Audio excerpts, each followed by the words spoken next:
তারা খালি নির্বাচন, জিকির তুলতেছে নির্বাচন নির্বাচন। 53 বছরের মধ্যে আপনারা তো 5 বছর ক্ষমতায় ছিলেন, আপনাদের নির্বাচন দেখি নাই। কিভাবে নির্বাচন করেছেন? নির্বাচন করার পরে আমরা ক্ষমতায় ছিলেন না, ক্ষমতায় যাওয়ার পরে কি করেছেন? বাংলাদেশের দুর্নীতিতে 5 বার বিশ্ব চ্যাম্পিয়ন আপনারা বানিয়েছেন না? এখন আবার আপনারা কি করেছেন? আপনাদের সেই 5ই আগস্টের পরে যে আপনাদের গ্রহণযোগ্যতা ছিল মানুষের, এখন কি তা আছে? আজকে তলানিতে থেকে গেছে। চাঁদাবাজি, দখলবাজি থেকে শুরু করে নিজেরা নিজে হত্যা করেন। প্রায় 60-70 জন মানুষ নিজেরা আপনার চাঁদাবাজির জন্য, দখলবাজির জন্য আপনার হত্যা করেছেন। ইউনূস সাহেব হলো ভারতের জন্য সবচেয়ে বড় গলার কাটা। কোনো দল ভারতের গলার কাটা না। তা চিন্তা করে এক লেনদুব দর্জিকে ছড়াইছি, আর নূতন যে আসবে সে তাকে আবার লেনদুব দর্জি বানাবো।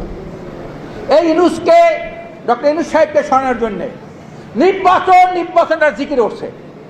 নির্বাচনে দেশের জনগণ, পরিষ্কার অধিকাংশ জনগণ তারা সংস্কার চায় আগে, আওয়ামী লীগের বিচার চায় আগে, তারপরে সংসদ নির্বাচন চায় আগে।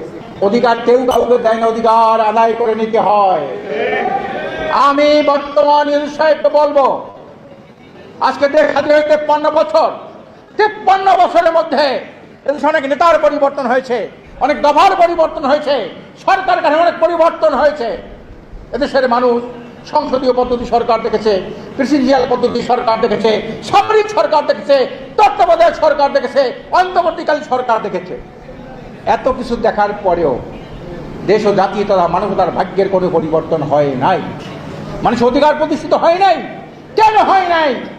আমি ডক্টর ইউনূস সাহেবকে বলতে চাই, আপনার মতো 10 গুণ যোগ্যতা সম্পন্ন লোক যদি বাংলাদেশে ক্ষমতায় বসে, এই দেশের সুশাসন, ন্যায় বিচার, মানবাধিকার রক্ষা, ভোটাধিকার, ধর্ষণ, ছিনতাই, চাঁদাবাজি কোনোদিন আপনি বন্ধ করতে পারবেন না, যতদিন পর্যন্ত এই ব্রিটিশের রেখে দেওয়া আইন পরিবর্তন করে একমাত্র মানবাধিকারী সর্বকালের সর্বশ্রেষ্ঠ আইন যেটা হলো ইসলামী শরিয়া আইন, এই শরিয়া আইন যতদিন পর্যন্ত এই জমিনে বাস্তবায়ন না হবে, ব্রিটিশের পাশ্চাত্য, আমেরিকার, ভারতের আইনের মাধ্যমে আপনি মানবাধিকার রক্ষা করতে পারবেন না।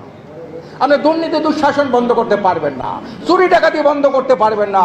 আপনার আমলে 8 বছরে মেয়েরা ধর্ষিত হয় কিভাবে? 6 বছরে মেয়েরা ধর্ষিত হয় কিভাবে? কেন আপনি পারেন না?